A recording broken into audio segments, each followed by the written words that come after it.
NNRTI and PI users in the Canadian Co-Infection Cohort Study. And Laurence is just completing a PhD in epidemiology at McGill and will be starting a postdoctoral fellowship at the University of North Carolina in due course. All right, well, thank you for the opportunity to come talk today about this project. I'm going to start with a little bit of background. We know that about 20 to 30% of people who are infected with HIV are co-infected with hepatitis C. And hepatitis C can be cured. It is actually the only effective intervention in order to prevent liver disease progression. However, very few people have access to treatment. On the other hand, combination antiretroviral therapy is very common. Most people will be treated at some point, and it is a lifelong treatment. And so this raises the possibility of cumulative toxicity. Many studies have been published on antiretroviral therapy in the liver. However, most of the studies published are somewhat limited. Many have looked at short-term or acute toxicity, but very few have looked at long-term cumulative toxicity. And many of the studies that have looked at long-term toxicity have included hepatotoxic backbones like DDI.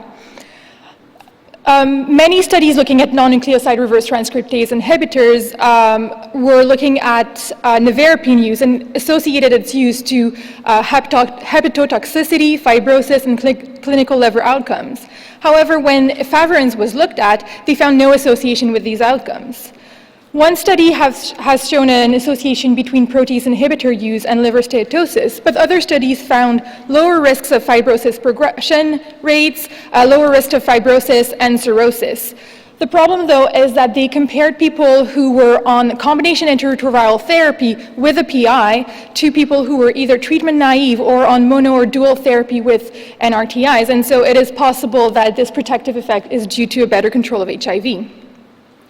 The objective of this project was to estimate the rate of change in a marker of liver fibrosis among new users of two classes of anchor agents for combination antiretroviral therapy. I'm going to go into the methods for this project. We use data from the Canadian Co-Infection Cohort Study.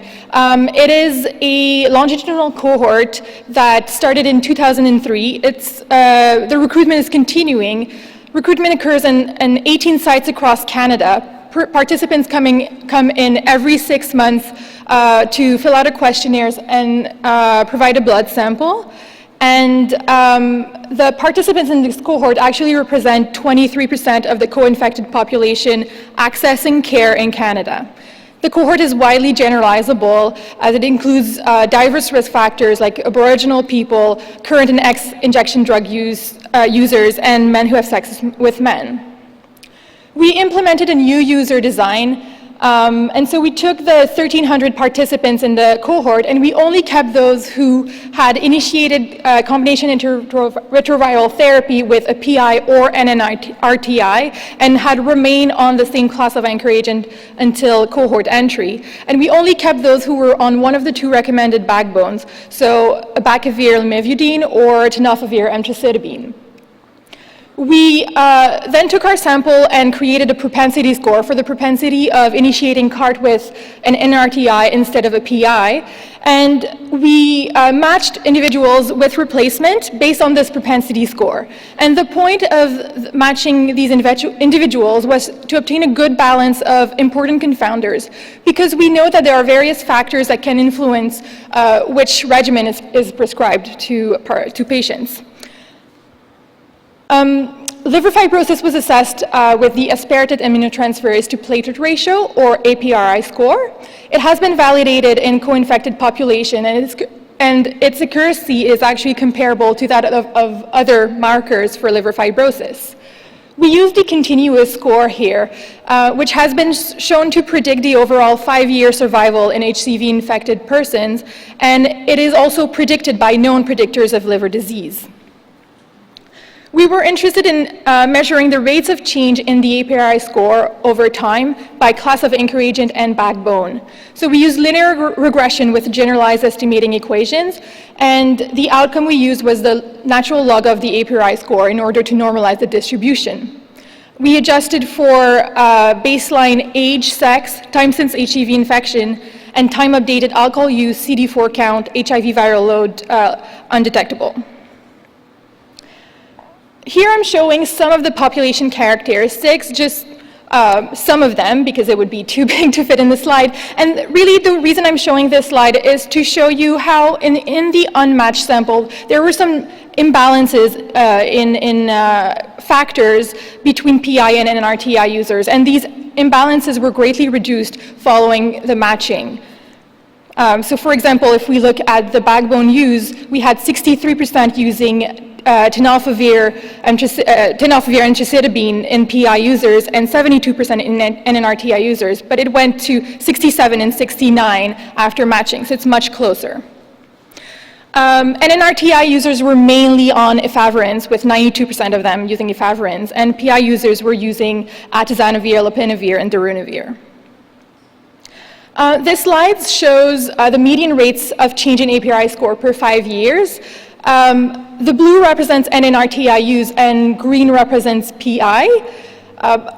The primary comparison we were interested in was to look at the anchor agents, the class of anchor agent, but we further broke it down by backbone. And so the solid lines show abacavir, lamivudine, and the dotted line represents tenofovir, emtricitabine. So what we can see here from these results is that there is an increase in APRI score over time in NNRTI users when it's combined with abacavir and lamivudine, but not when it's combined with tenofovir and emtricitabine. However, well, actually, similarly, when we look at PI use, when it's combined with abacavir, lamivudine, we see, again, an increase in APRI score over time, and possibly, but to a lesser extent, there could be an increase over time in APRI score when PIs are combined with tenofovir and emtricitabine. So PIs could play a role in fibrosis progression, but it's not as clear as for abacavir, lamivudine.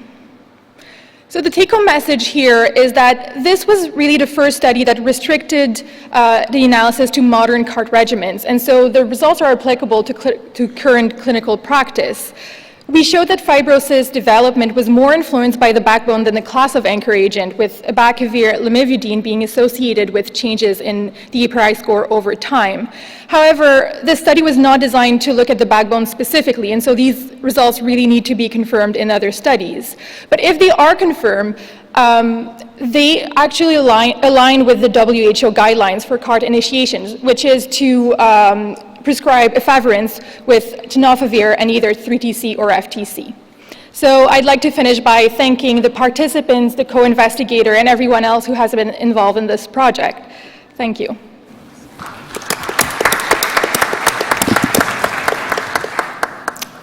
I think we have a question, microphone 4. Pietro Manazza, St. Gallen, Switzerland. Nice presentation. Just a small question.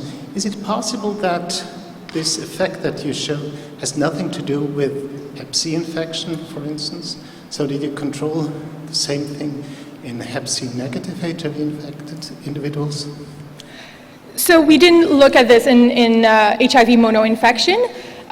Everybody here were co-infected with hepatitis C and actually had viral replication of hepatitis C.